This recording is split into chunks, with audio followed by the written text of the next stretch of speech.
She maybe had a weak spot for him, and I think maybe that she believed him a little bit too much. Prince Andrew, once the Duke of York, lived a life steeped in privilege, influence, and unquestioned royal authority. Cannon fire, glittering ceremonies, and a world watching every move marked his ascent. Yet beneath the glamour, controversy, and whispers followed. Today, stripped of titles, security, and grand estates, breaking news from the UK, with the King officially stripping titles and honours from Prince Andrew. confined to a modest farmhouse, Andrew Mountbatten Windsor has relocated to a property on the Sandringham estate belonging to His Majesty the King. and isolated from the family he once dominated, Prince Andrew is more isolated than ever tonight, with confirmation that he will not be attending the royal family. Andrew confronts a fall from grace, unprecedented in modern monarchy. What secrets has he uncovered, and what truths were the royals desperate to bury? This is the story. The fall from royal grace. In early 2026, the life of Andrew Mountbatten Windsor, once the Duke of York and a figure of royal privilege, came crashing down in a way few could have imagined. The man who grew up in the spotlight, whose every step was watched and celebrated, found himself stripped of the very symbols that had defined his existence, his titles, his security detail, and even the home he had long called his own. Royal Lodge, the grand estate that had been both his sanctuary and a testament to his status, was suddenly no longer his. We have some breaking news this morning. Andrew Mountbatten Windsor has been kicked out of the Royal Lodge by his brother, the King. In its place, he was sent to Wood Farm, a modest 5-bedroom farmhouse tucked away in the Sandringham countryside, far removed from the pomp, ceremony, and luxury he had long taken for granted. To outsiders, this might have seemed like a straightforward legal consequence, a punishment for the mounting allegations and scandals surrounding him. But insiders and observers see something far more calculated, a deliberate move by the palace itself. This wasn't just about enforcing rules or letting the law take its course. It was about sending a message to Andrew, to the family, and to the world. No amount of royal blood or past privilege can shield you when the monarchy itself feels threatened. The timing of the relocation was also telling. Occurring just ahead of the Easter celebrations, a moment when the royal family gathers publicly and privately, it ensured that Andrew would be absent from both ceremonial and familial memory, quietly erased from the festivities. For decades, Andrew had lived a life many could only dream of. Grand estates, ceremonial roles, public honors, and a network of privilege few could rival. The Royal Lodge had been more than a home. It was a symbol of his place in the royal hierarchy, a stage on which his identity as a prince had been performed and validated. Losing it wasn't just a matter of changing residences. It was a symbolic stripping away of power, dignity, and influence. His security, once a constant presence, vanished. The trappings of protection and status, which had separated him from ordinary life, were gone in an instant. Observers note that the palace's decision went beyond punishment. It was strategic and public in its subtlety. The move effectively isolated Andrew, making him invisible to both family and society while simultaneously signaling that the monarchy would not tolerate actions that could jeopardize its image. The world watched as a man who had once been a figure of grandeur became quietly confined, his presence reduced to a small farmhouse, removed from ceremonial life, and from the public eye he had once dominated. This dramatic relocation revealed a harsh truth. Even members of the royal family, once seemingly untouchable, can become expendable when the crown itself feels threatened. Andrew's fall was more than personal disgrace. It was a palace-sanctioned erasure, a silent but unmistakable declaration of power. This is the secret the royals tried to bury, and the world is only now beginning to grasp its full magnitude. The monarchy might have preferred if Andrew's case had remained buried, hidden from public view. Yet the damage has gone far beyond what can be concealed. But what price will Andrew pay for this exposure? Will it be limited to public humiliation, or will his mental health also bear the cost? Let's find out. Isolation and humiliation. Confined to the modest 5-bedroom cottage of Wood Farm, Andrew Mountbatten Windsor now lives a life unrecognizable to anyone who had seen him in his prime. Once a prince surrounded by privilege, ceremonial pomp, and constant attention, he is now isolated from the very world that once celebrated his every move.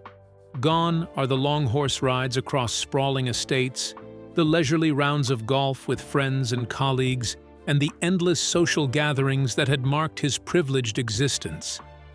The grandeur, influence, and status that had defined his daily life have evaporated, leaving only the small, quiet walls of his rural retreat. Inside Wood Farm, his days are reportedly a monotonous loop.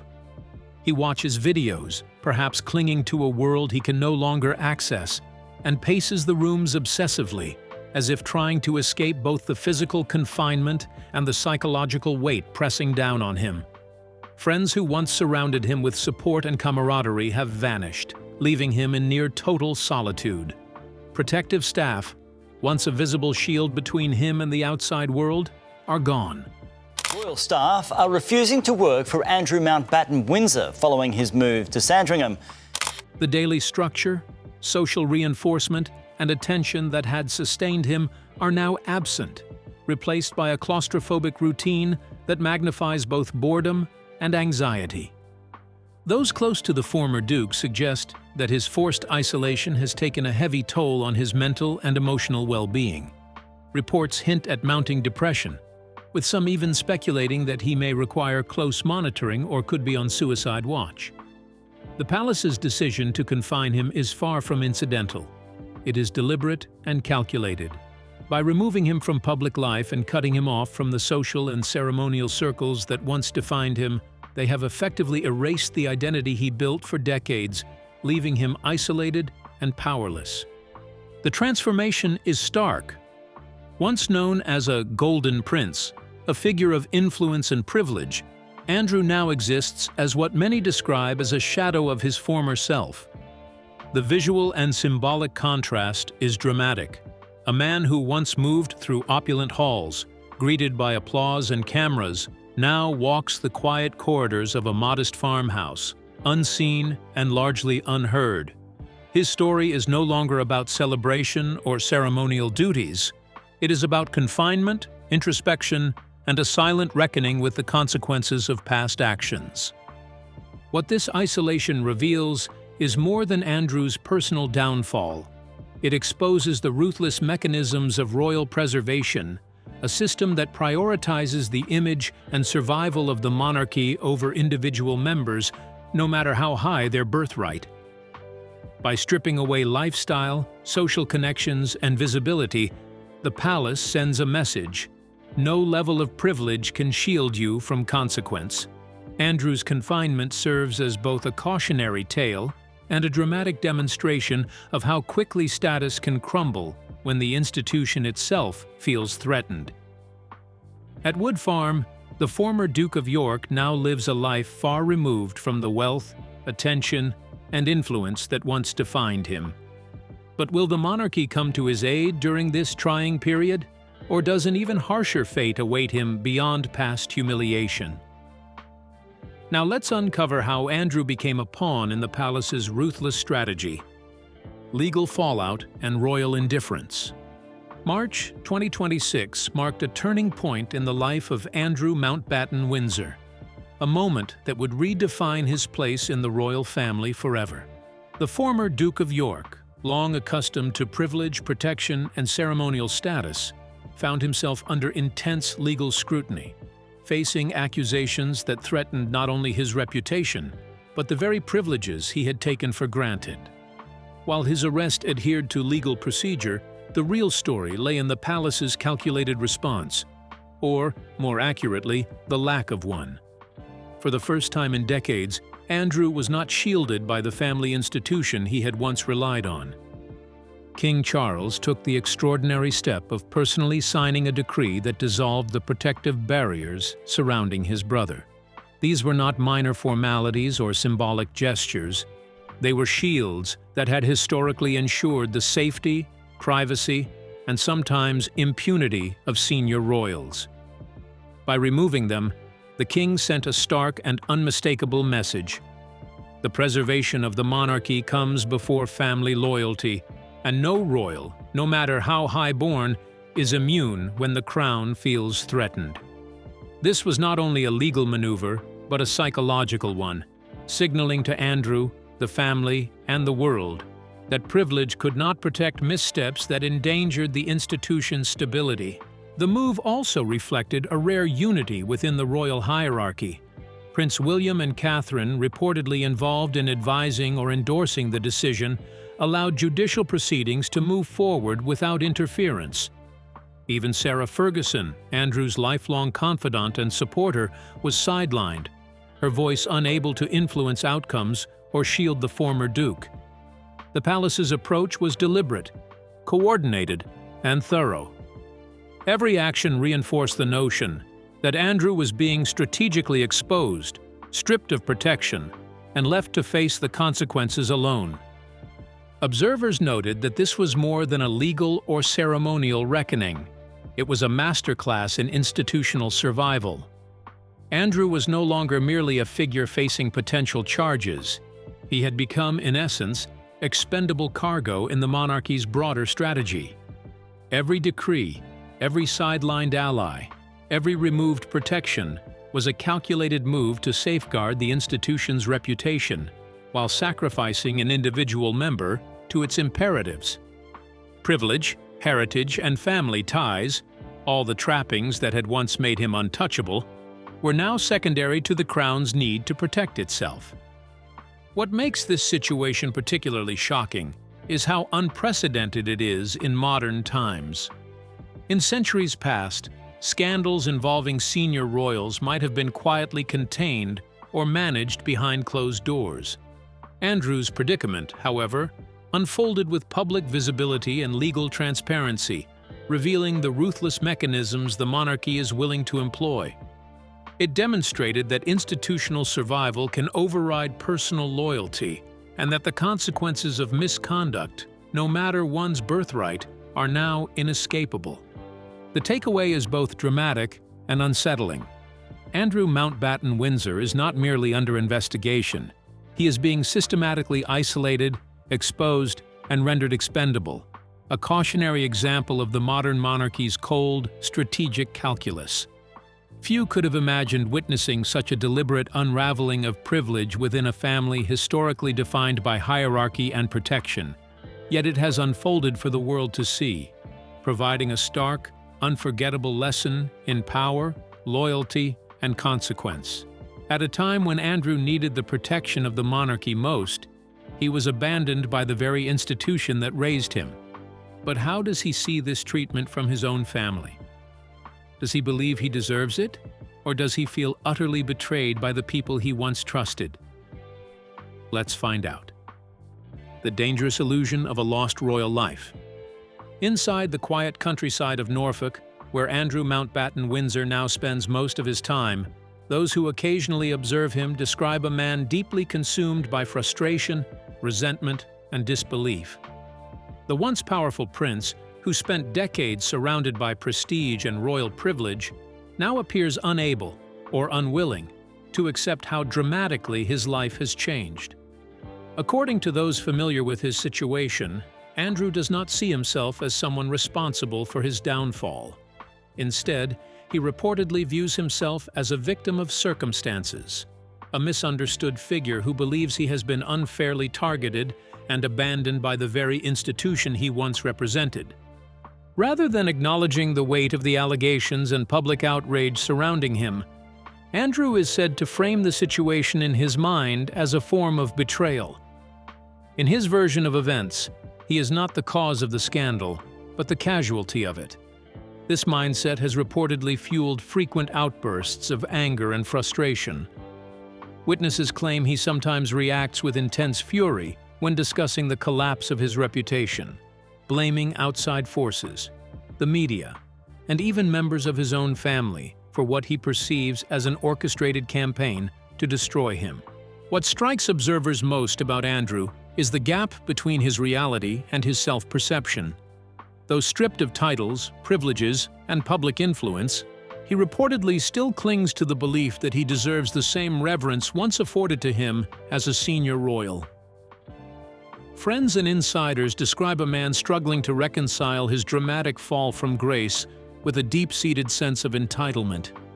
While the world sees a diminished, isolated figure, Andrew's mindset remains rooted in former power and prestige, making it clear that old habits of royal privilege are not easily abandoned.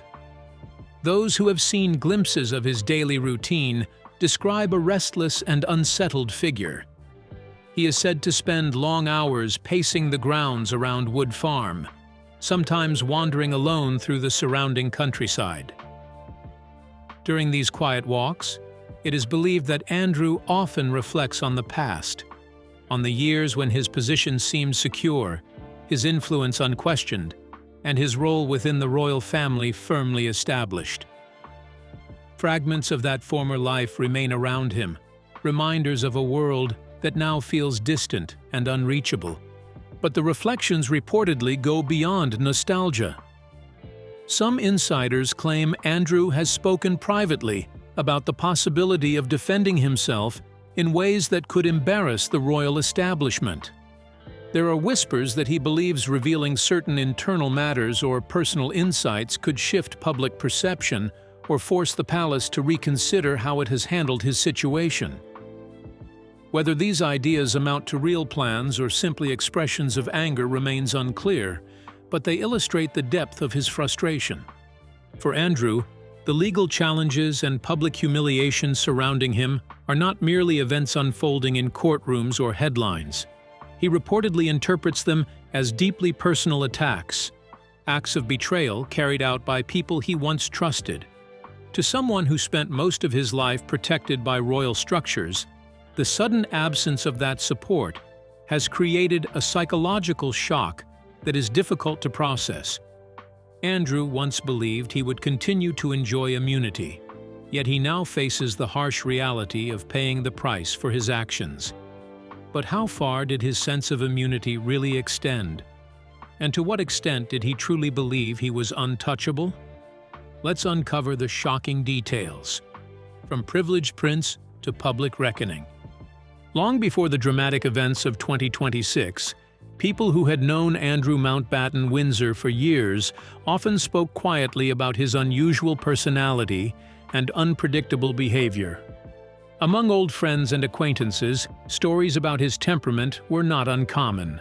Some childhood peers described him as stubborn, difficult to manage, and occasionally reckless in his decisions. One former associate even remarked that Andrew had long been seen as a nightmare waiting to happen, suggesting that the seeds of future controversy may have been visible much earlier than many realized. Despite these concerns, Andrew spent most of his life surrounded by privilege and protection. As the son of Queen Elizabeth II and a senior member of the royal family, he grew up in a world where status opened doors and shielded him from many of the pressures ordinary people face. Royal ceremonies, military titles, grand residences, and global recognition were simply part of his daily reality. Within the family, he was often viewed as the favored son, sometimes described as the golden child. That position allowed him to move through life with confidence, supported by an institution that had existed for centuries and appeared unshakable. For decades, this sense of security shaped Andrew's public image. He attended high-profile events, carried out official duties, and lived in magnificent surroundings that symbolized both prestige and power. Royal Lodge, his large estate in Windsor Great Park, stood as one of the clearest signs of that privilege. The sprawling property, filled with valuable artwork, historic furniture, and personal collections gathered over many years, was more than just a residence. It represented Andrew's place within the royal hierarchy and his connection to a life defined by ceremony and status.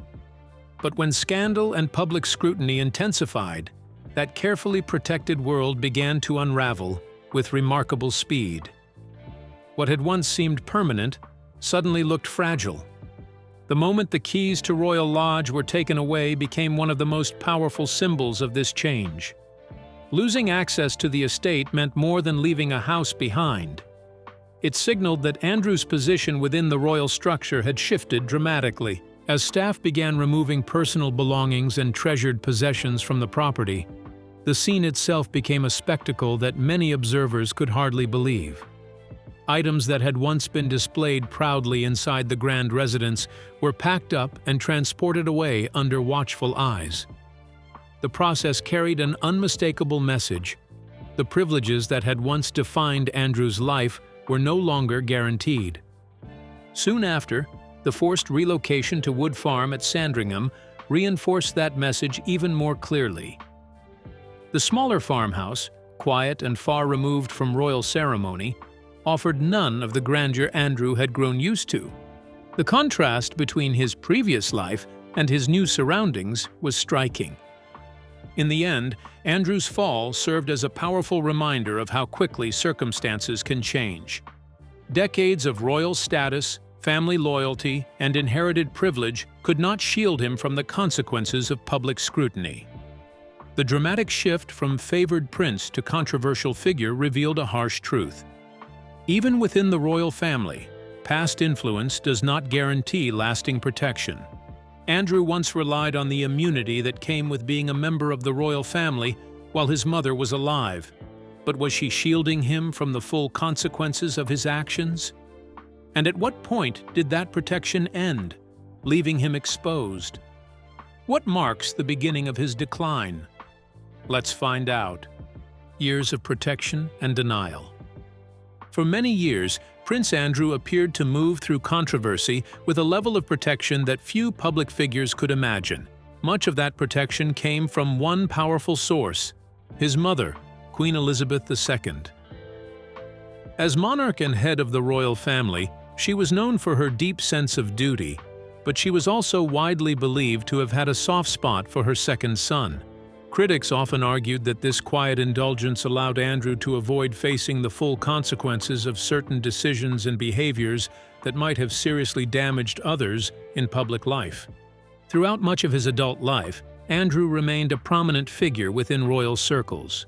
He attended ceremonies, maintained military titles, and continued to appear at major family events, even as controversy began to build around him. To outside observers, it sometimes seemed that the institution was carefully managing the situation rather than confronting it directly. This perception grew stronger after one of the most damaging moments of his public life, the now infamous television interview with the BBC program Newsnight. The interview, broadcast in 2019, was intended to help Andrew address serious questions about his associations and public reputation. Instead, it quickly became a public relations disaster. Viewers and commentators around the world reacted with disbelief at several of his answers and explanations. Rather than calming the controversy, the interview intensified criticism and sparked even greater scrutiny. Remarkably, reports later suggested that Andrew himself believed the appearance had gone reasonably well, a belief that surprised many observers who saw the broadcast as deeply damaging. Following the backlash, Elizabeth II did take certain steps that signaled a shift in how the situation would be handled. Andrew was removed from public royal duties and stripped of several honorary military titles and coronelcies. These decisions were significant, as they marked the first clear signs that the royal institution could no longer shield him completely from growing public pressure. Yet despite these consequences, many critics felt Andrew's behavior and attitude did not change dramatically afterward. He continued to appear at certain family events, sometimes drawing attention simply by being present. One moment that drew particular notice came during the funeral of the Duchess of Kent in September. According to reports from those present, Andrew attempted to engage in conversation with William, Prince of Wales, but the interaction appeared strained and uncomfortable. Observers described William as visibly uneasy, a small but telling moment that suggested tensions within the family itself. These incidents gradually shaped a broader narrative about Andrew's relationship with responsibility and accountability. For years, Critics argued that the consequences he faced came slowly and often only after public pressure reached a breaking point. Each controversy seemed to build on the last, creating a pattern that many believed could not continue indefinitely. By the time 2026 arrived, that long pattern of missteps and delayed consequences had reached a dramatic turning point. What once looked like temporary embarrassment had evolved into a full collapse of status and privilege. Looking back, many observers now see the earlier years not as isolated controversies, but as warning signs of a larger crisis that had been building quietly for a very long time. Andrew relied on his mother's protection, showing little remorse for his missteps. But what lessons can be drawn from his dramatic downfall? And why did the very institution that once shielded him now leave him to face full accountability? Now let's unravel how Andrew's downfall shattered the myth of untouchable royal power. The unthinkable collapse.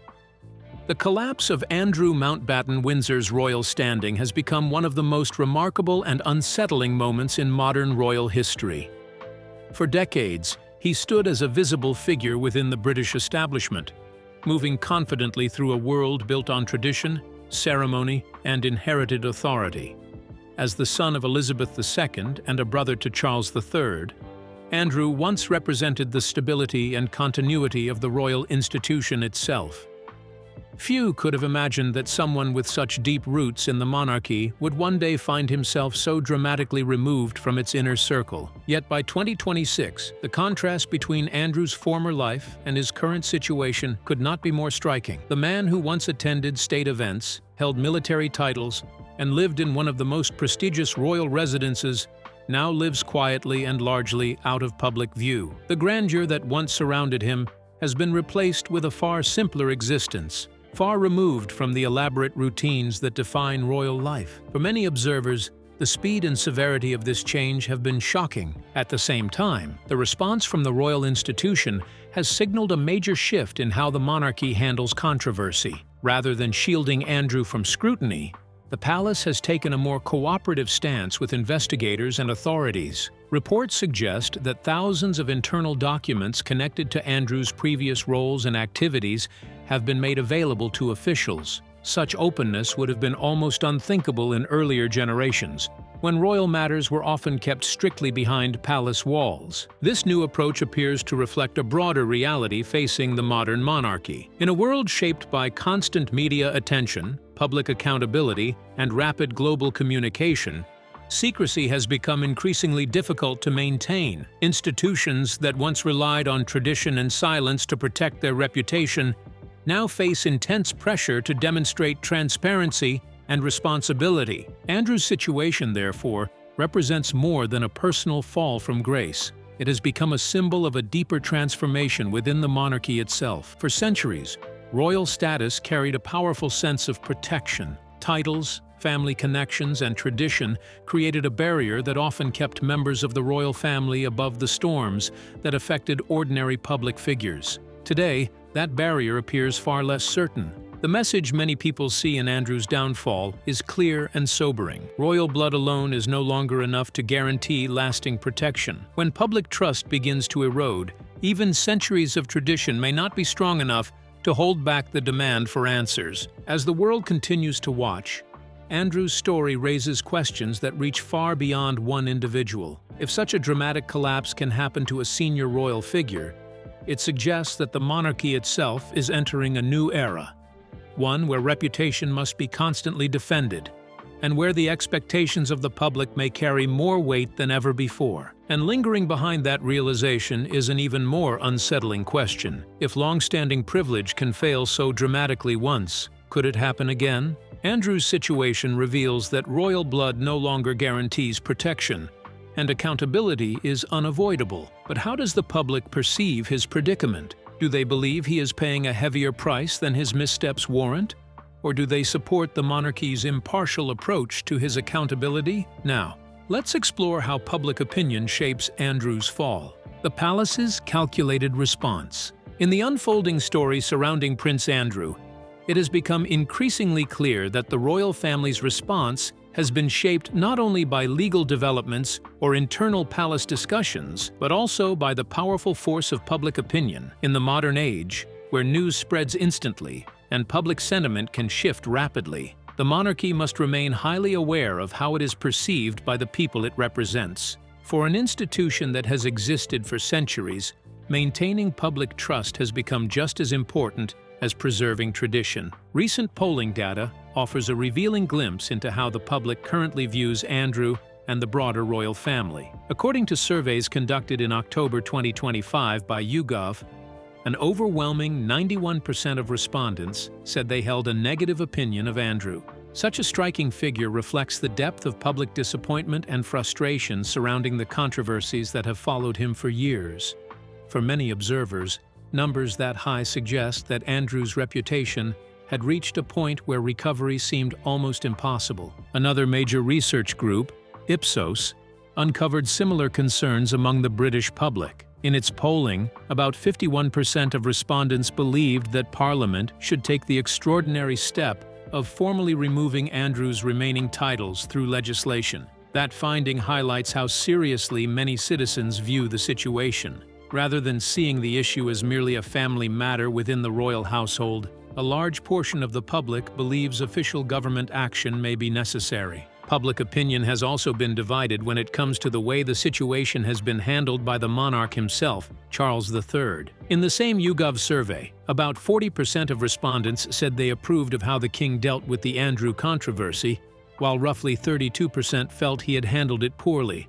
These mixed reactions show that while some people believe firm action was necessary, others remain uncertain about whether the royal family responded quickly or decisively enough. Despite the intense scrutiny surrounding Andrew, there are also signs that the monarchy as an institution continues to enjoy a strong base of support. In fact, the same surveys reveal that many people are able to separate their feelings about Andrew from their broader views about the royal family itself. According to YouGov, about 62% of respondents said they held a positive opinion of King Charles. Meanwhile, 57% believed the monarchy overall remains good for Britain. Perhaps most significant is the continuing support for the monarchy as a system of government. When asked whether Britain should keep the monarchy or move toward a republic with an elected head of state, around 62% of respondents said they preferred to maintain the monarchy. Only about a quarter of those surveyed supported replacing it. Taken together,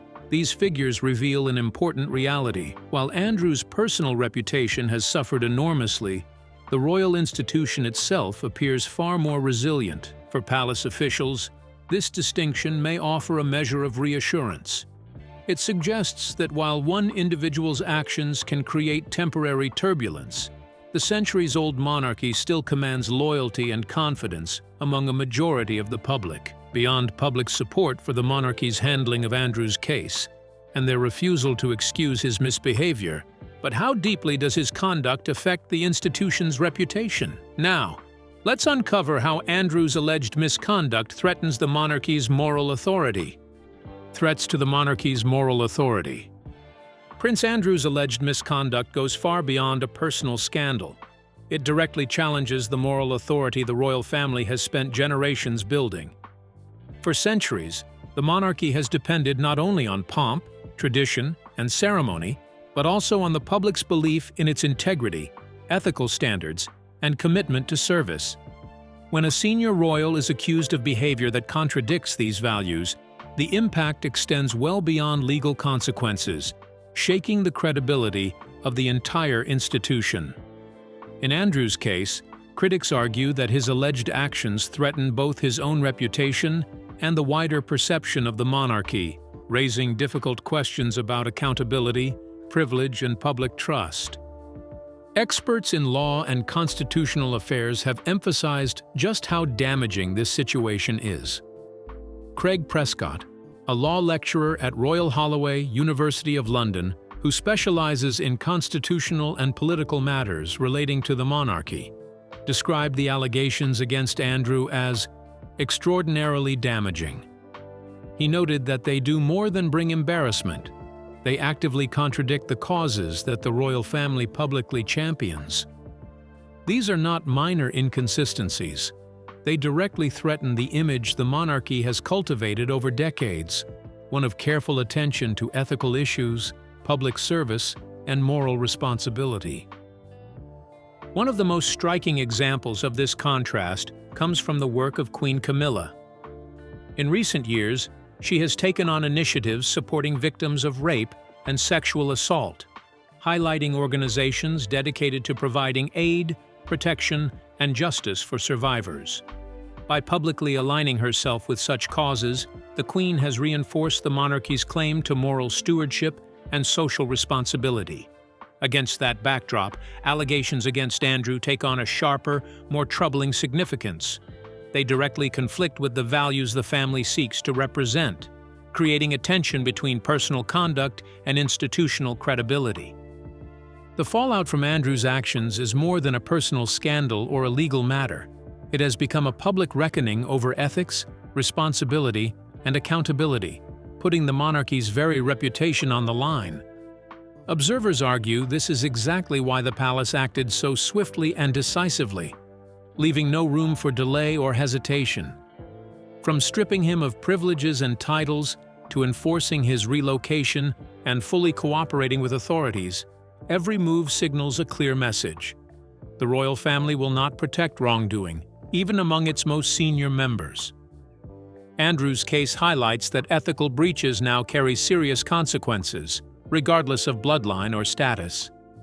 Andrew's dramatic fall offers a striking lesson for the modern monarchy. Personal misconduct no longer affects only the individual. It can ripple through the entire institution. When a royal's actions clash with the values the family publicly upholds, the consequences threaten the crown itself. By responding swiftly and decisively, the palace demonstrates that accountability is absolute. No one, not even a prince, is beyond reproach. Family loyalty and personal ties must sometimes yield to the greater need to preserve the monarchy's reputation. Andrew's story is therefore not just about scandal or legal consequences. It is a cautionary tale about ethics, responsibility, and the survival of centuries-old institutions. So what do you make of Andrew's revelation? Could the palace have stepped in to protect him, or was his downfall inevitable? We would love to hear your thoughts in the comments below. Don't forget to like and subscribe.